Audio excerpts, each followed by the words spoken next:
Bush tax cuts, no sooner voted in as the next minority leader from Speaker. Keep in mind the Democrats lost their majority in the midterm elections in the House, so she will be bumped down to minority leader, but still their leader. That the congressional Democrats said they will vote to extend the Bush-era tax cuts for the lower and middle classes only. That is the clearest sign yet that they are going to go to war with Republicans on this, who say that they should all be extended. And it even flies in the face of what Democratic leader in the Senate, Harry Reid, has been saying, where he would be open to the so-called compromise that would also extend those Bush tax cuts for the upper income, at least for a year, 2, maybe 3. So it's a mess. And in a lame duck session, it's gotten to be a real mess. To Tara Setmayer, the communications director for Congressman Dana Rohrabacher, I don't understand, Tara. I thought they were close to something, and now, poof. Well, I mean, this is indicative of how the Congress has been all year long. The Senate can't seem to get anything done. They haven't passed an appropriations bill yet this year. The House side, clearly Nancy Pelosi and the Democrats are tone deaf to what's most important for the American people, which is, number one, not raising taxes in a time where we have almost 10% unemployment, and yet it's like her last hurrah. We're going to have to pull the gavel from her cold, dead hands. They're trying to steal. But whatever, she must have some mojo, though, because she's got Harry Reid now just not saying, well, this is fine, I'm on board with it. And I noticed this was almost the identical thing that happened. Remember when Scott Brown was elected in Massachusetts to Ted Kennedy's seat, and everyone was afraid, so, oh, Mr. President, got to move back to the middle. She has a powwow with President Obama, says don't give an inch on the health care thing. Stay true, stay rock solid on this, and don't veer to the middle. They got it through. You might call a short-term Pyrrhic victory for a long-term defeat. But lo and behold, then I see another meeting involving Nancy Pelosi, and I'm wondering whether this woman has like a Svengali grip on this guy. Well, this is clearly their last hurrah. We have to remember that even despite her alleged legislative accomplishments that they seem to celebrate, they lost the House by an overwhelming majority. We have not 60 affecting plus her. Now. It's not affecting her. Now it's not affecting Harry. It's not affecting the president. Unfortunately, they once again, like I said, they're tone deaf to what the American people want, and it's costing them politically, and it's costing this country. They will pay for it, which they already have, and they will again at the polls in 2012. This is the problem.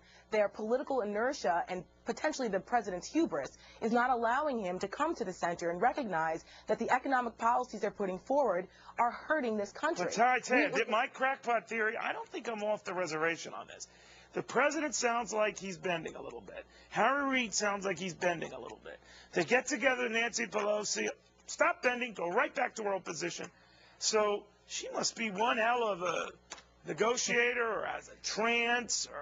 But we're back to the hardline positions here. There's probably a joke in there about Nancy Pelosi Botox and not being able to bend. No, we're not going there. But we're not going to go there. But I'm just telling you, I do find it odd after the Scott Brown thing. And again, she talks to the guy and talks to her, and then all of a sudden they're back to their mission, completely oblivious to elections and everything else. Well, because we're in a lame duck session. People have to remember that the Republicans don't take over until January. So you still have the same makeup, the same complexion of the Congress that you did that passed the government takeover of health care, that passed the overly intrusive Wall Street reforms, those types of policies. Well, what she's saying now, here's what she's saying. Let's get to the chase for people at home. I don't care what your political persuasion. Taxes are going to go up. I mean, it's clear that they're not going to reconcile this in a lame duck session. I'd love to see them get some closure on this one. I don't think it's going to happen. So all these tax cuts expire for everybody in the end of the year. That's correct. So everyone's taxes, unless the Republicans later do something retroactive and all that, they're going to go up. This thing is dead. And people need to remember that, just saying that the middle class are the only ones who are going to get tax cuts, people forget who signs their checks. In the private sector, it's the small businesses who are majority of the people who create jobs in this country. I'm telling you, for whatever reason, I'm not agreeing with it. I'm telling you, they have called Republicans bluff, even though they keep doing this and it bluffs them.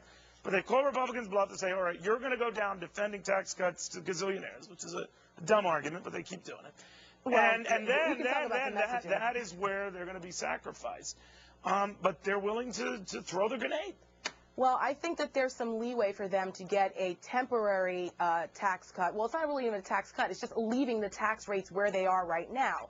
I mean, we just see that unemployment is still at 9.6%. We cannot continue to penalize the business owners who are the job creators in this country. It's the government's job not to create jobs. It's the government's job to create an environment for private industry to create jobs. All right. It's a mess, Terrence. It's a mess. Well, I know we had a car chase involving a GM vehicle earlier on. That's why we have a new Congress. All right, with the car chase. But we had the car chase with the GM thing, the big offering, and now the tax. So they say things come in threes. There's your hat trick. Hat trick of hell. Anyway, protecting your privates by going private. Why one small airport in Florida is making big national news today. The guy in charge